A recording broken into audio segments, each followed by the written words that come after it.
बिहार के अधिकांश शिक्षक आपके साथ खड़ा है। जी हाँ, अभी शिक्षकों की एक टोली एक बस में जा रहे, जहाँ कहीं से भी फोन किया होगा उन्होंने, बस में सभी लोग चढ़े हुए थे, कई शिक्षक उसमें बैठे हुए थे। उनकी इच्छा हुई कि संतोष जी तक ये बात पहुंचाया जाए और संतोष जी इस खबर को चलाएंगे तो पाठक के पास ये बात मसला पहुंचेगा। देखिए, बहुत सारे शिक्षकों की राय है कि 2 शिफ्ट में कर दीजिए स्कूल। जैसे सेंट्रल स्कूल में 2 शिफ्ट में स्कूल चलता है, ठीक उसी तरीके से 2 शिफ्ट कर दीजिए। इसके अलावा जो टाइमिंग को लेकर जो विवाद बढ़ा है या जो विवाद चल रहा है, तो आप 2020 के विधानसभा चुनाव में किस तरीके से पोलिंग हुई है जरा उसका मूल्यांकन हुआ। बिहार के 10 जिला अभी भी नक्सल प्रभावित जिला बना हुआ है और उस 10 में 25 ऐसे विधानसभा क्षेत्र हैं जहां 2020 के भी विधानसभा चुनाव में 4 बजे तक ही पोलिंग हुई थी।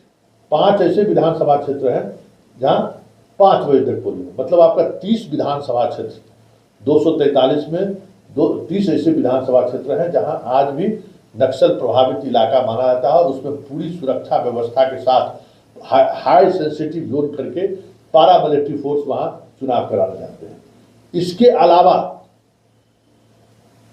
पूरे बिहार में लगभग 2000 ऐसे सेंसिटिव बूथ है, अति संवेदनशील बूथ है, जहां सीआरपीएफ और पारा मिलिट्री फोर्स का डिप्लॉयमेंट इसलिए होता है कि वहां नक्सल प्रभावित और आपराधिक डोमिनेटेड इलाका है। खगड़िया, आपको कुशेश्वर स्थान दरभंगा में, सहरसा का जो दियारा इलाका है, वहां तो घुड़सवार को भेजा जाता है 4 दिन पहले से, क्योंकि अपराधी का वहां मनोबल बढ़ा हुआ है। तो लगभग 50 ऐसे विधानसभा क्षेत्र हैं जहां अपराधियों को मनोबल तोड़ने के लिए पारा मिलिट्री फोर्स का डिप्लॉयमेंट होता है और जिस वक्त बक्सा लेकर वापसी होती है जिला में, तो विशेष सतर्कता बढ़ती जाती है। ऐसे इलाके में आप शिक्षक को कह रहे हैं कि 5 बजे तक पढ़ाने के लिए, 3 बजे के बाद उस इलाके में कोई कम्युनिकेशन का साधन नहीं रहता है। अभी भी लोग 3 बजे के बाद उस इलाके में नहीं निकलते, सड़कें सूनी हो जाती है। ऐसे में आप जितनी बड़ी संख्या में महिलाओं को बहाल किया है, लड़कियों को बहाल किया है, कैसे वो सुरक्षित स्कूल जाएंगी और सुरक्षित लौट कर आएंगी। इसलिए इन चीज़ों को समझिए कि पूरे बिहार में ये व्यवस्था लागू करना संभव ही नहीं है। अब आप जिस दियारा क्षेत्र में खगड़िया, पटना जिला के राघोपुर का जो दियारा, वैशाली का जो दियारा क्षेत्र है, सोनपुर का दियारा क्षेत्र है, जहाँ कम्युनिकेशन का साधन सिर्फ और सिर्फ नाव है, उसके अलावा कुछ भी साधन नहीं है, वहाँ भी शाम के समय नाव चलना बंद हो जाता है। तो कैसे शिक्षक और शिक्षिका जाएंगे और पढ़ा के लौटेंगे। कई इलाके तो ऐसे हैं जहाँ 3-3 नदी पार करके, खगड़िया जिला में 3-3 नदी पार करके जाना पड़ता है। सहरसा में कई ऐसे स्कूल आपके हैं जहाँ कई नदियाँ पार करके फिर नाव से उतरिए, मोटरसाइकिल पर सड़क पर आइए, सड़क से फिर नाव पर जाइए, और ये सारा चीज़ तटबंध पर रहता है। तो आप ऐसे जगह पर कैसे 5 बजे तक करना चाहते हैं। और एक और खबर हम आपको देते हैं, आपके शासनकाल में बेगूसराय में नाव को ठीक जगह है। अभी जस्ट वहाँ के मुखिया साहब का फोन आया, कल पूरी रिपोर्ट हम आपको दिखाएंगे। वहाँ 2 महीने से आपका स्कूल बंद है।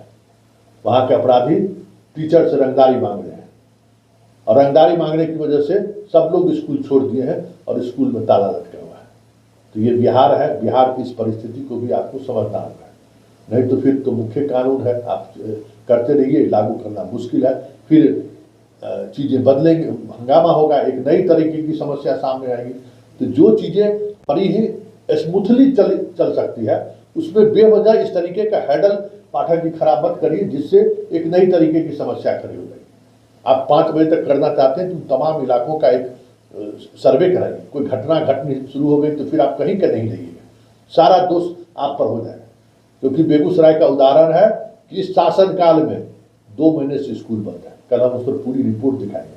अब बताइए, आपके शासनकाल में अगर कोई स्कूल अपराधियों के डर से बंद हो जाए, वो रंगदारी मांगता है, तो फिर आपके रहने नहीं रहने का मतलब क्या है।